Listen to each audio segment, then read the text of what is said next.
আসসালামু আলাইকুম ভিউয়ার্স। অনেক অনেক শুভকামনা জানাই আপনাদেরকে। আপনাদের স্বাস্থ্য সচেতনতা দেখে আমার নিজের কাছে অনেক বেশি ভালো লাগছে। জানতে চেয়েছেন যে ইফতারে ভাত খাওয়া কতটুকু স্বাস্থ্যসম্মত।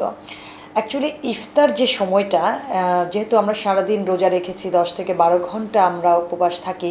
সো তারপরে আমরা কিন্তু একটা ভারী খাবারই খেতে বলি। ইফতার আমাদের জন্য একটা মেন মিল হবে। তো যারা পেঁয়াজি, ছোলা, বেগুনি এই ধরনের খাবার খান, এটাও কিন্তু ভারী খাবার এবং প্রচুর ক্যালোরি বহুল খাবার। সে তুলনায় যারা ইফতারে ভাতটাকে খান, ভাতের সাথে হয়তো ভর্তা থাকে, সবজি থাকে, ভাজি থাকে, একটা মাছ থাকতে পারে, বা যে কোনো মাংস কিন্তু থাকতে পারে। এটা একটা মেন মিল থাকে এবং তারা কিন্তু ইফতারে অবশ্যই এটাকে খেতে পারেন। তবে এক্ষেত্রে আমি বলবো যে যারা বিভিন্ন ধরনের রোগে আক্রান্ত থাকেন, বিশেষ করে ডায়াবেটিস, প্রেশার, কিডনি, লিভার, এই ধরনের পেশেন্ট অনেক সময় রোজা রাখেন এবং তারা খেতে চান। ম্যাক্সিমাম যারা রুগী আসলে বিভিন্ন নন কমিউনিকেবল ডিজিজে ভুগছেন, ওজন আধিক্যে ভুগছেন বা ওজন স্বল্পতায় ভুগছেন, আমি প্রত্যেকের ক্ষেত্রেই বলবো যে আপনারা চাইলে ইফতারে ভাতটাকে রিকমেন্ড করতে পারেন। ভাত বা ভাত জাতীয় খাবারের মধ্যে কেউ ভাত খেতে পারে একেবারে 3 থেকে 4টা আইটেম দিয়ে, কেউ চাইলে খিচুড়ি করে খেতে পারে, কেউ চাইলে তেহেরি করে খেতে পারে। এরকম চেঞ্জ করে করে কিন্তু আসলে খাওয়া যায়, তবে সেটাও যেন আপনার মাপ মতো হয়। অর্থাৎ আমরা যে অনেক সময় বলি 1 কাপ 1.5 কাপ এরকম, ওজন উচ্চতা অনুযায়ী কিন্তু এখানে একটা ক্যালোরি চাহিদা ডিপেন্ড করে থাকে।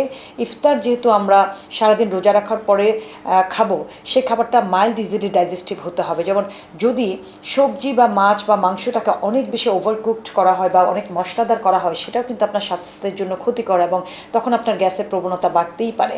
সেটা জন্য মাইল্ডলি, অর্থাৎ একটু ঝোলের তরকারি হতে পারে, পাতলা আদা জিরা রসুন দিয়ে হালকা ঝাল দিয়ে যদি তরকারিটা রান্না করা হয়, সেটা আসলে স্বাস্থ্যসম্মত হয়। যিনি খাচ্ছেন তিনিও শারীরিকভাবে অনেক আরাম পাবেন।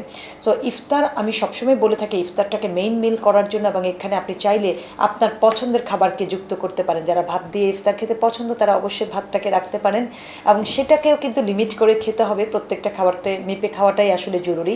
ইফতার করার পরে চাইলে আমরা আসলে সিজনাল খাবারগুলোকে খেতে পারি। অনেকে ইফতারের পরে আবার যে ভাজা পোড়া খাবারগুলো আছে সেটাকেও খেতে চান। তবে ইফতারের টেবিলেই যদি এমন হয় যে ভাতের সাথে একটা ডালের বড়া হতে পারে, ভাতের সাথে আপনি চাইলে একটা বেগুনি ভাজিও কিন্তু নিতে পারেন। এইভাবে কিন্তু আপনি আপনার ইফতারটাকে ডেকোরেশন করতে পারেন এবং এটা হেলদি ইফতারই হবে। এটা আপনার জন্য কোনো ক্ষতিকর নয়। ইফতারের 1 ঘন্টা পরে চেষ্টা করবেন 20 থেকে 30 মিনিট পরে হাঁটার, এবং ইফতারের পরের মিলটাকে আপনাকে ছোট করতে হবে। অর্থাৎ সেটা যেন স্ন্যাক্স হয়, সেটা যেন একটা মিল্ক বা দইয়ের সার্ভিং হতে পারে, বাদাম হতে পারে, একেবারে সিজনাল ফ্রুটস হতে পারে আমাদের খাদ্য তালিকার মধ্যে। তাই যে যেখানেই থাকুন না কেন, ইফতার কিন্তু আপনার পছন্দ মতোই হওয়া উচিত এবং সেটা যেন স্বাস্থ্যসম্মত হয়।